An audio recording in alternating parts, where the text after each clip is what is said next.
South Africans aren't feeling confident about their public institutions. That's according to new surveys done by the Institute for Justice and Reconciliation. And this lack of confidence is apparently worse than 2019's findings. But the Institute says there are some improvements, with notable confidence in the President, the Revenue Service and the SABC. Mikhail Moosa is the project leader for the SA Reconciliation Barometer and joins us live now to explain their findings. Mikhail, thanks for your time.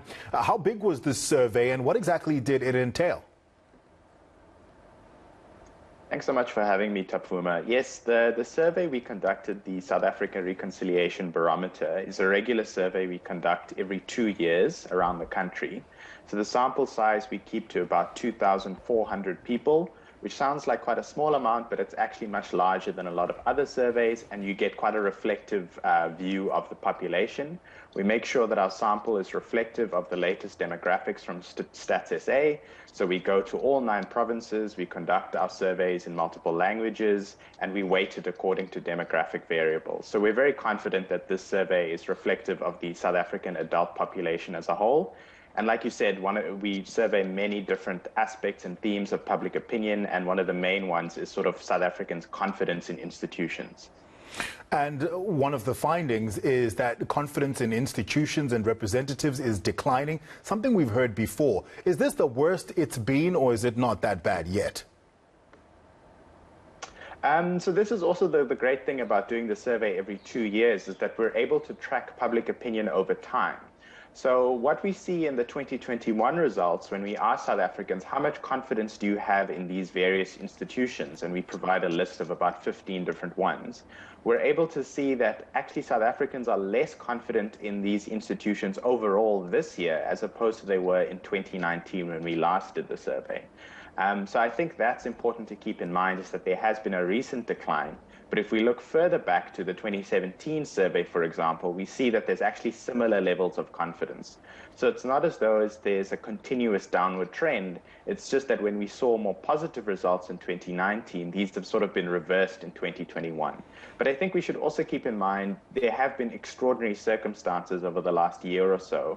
The COVID pandemic, we've seen lots of corruption scandals, elections this year as well. So I think there's a lot of mitigating circumstances into why people might be less confident than they were in 2019. So who or what are South Africans placing their confidence in, and what are those people or institutions getting right? So the main institution that is trusted by, actually the only institution that's trusted by a majority of South Africans is the SABC. So we don't ask questions about independent media, but I think it's a clear reflection that South Africans are trustworthy and have confidence in media and the fourth estate, which is obviously a good sign for our democracy.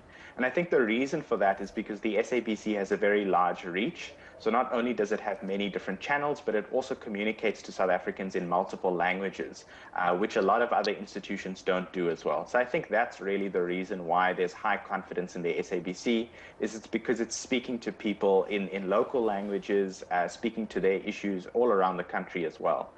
Some of the other institutions that do quite well in terms of high levels of confidence are sort of regulatory authorities, so SARS, the Hawks as well. So these are obviously quite important for sort of clamping down on corruption and making sure that governance works properly. So that's also a good sign that South Africans have confidence in these institutions.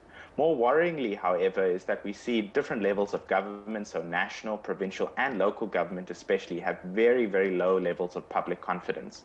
So South Africans tend to have more confidence in the oversight institutions than the actual institutions of government themselves. And of course, political parties as well are really not trusted by a lot of South Africans. So I think this speaks to a bit of a crisis in our democracy when political representatives or representative authorities are not having a high degree of confidence by the public, whereas the oversight institutions, which are really trying to make sure that those institutions function correctly, are seen as more trustworthy than our representatives. Mikhail, I've only got about 30 seconds left with you. Confidence in President Ramaphosa, how's that tracked over time? So that's actually maintained still relatively high compared to other institutions, but overall not exceptionally high. The important thing that we find in our survey is that confidence in the president is actually higher than in national government or the ANC, his own party. So it does seem as though the president himself enjoys more confidence from the public than his party or government itself. So that's quite an interesting finding that we've maintained over the last 2 rounds of the survey. Mikhail, thank you so much for your time. We appreciate it. Mikhail Moosa, a researcher at the Institute for Justice and Reconciliation.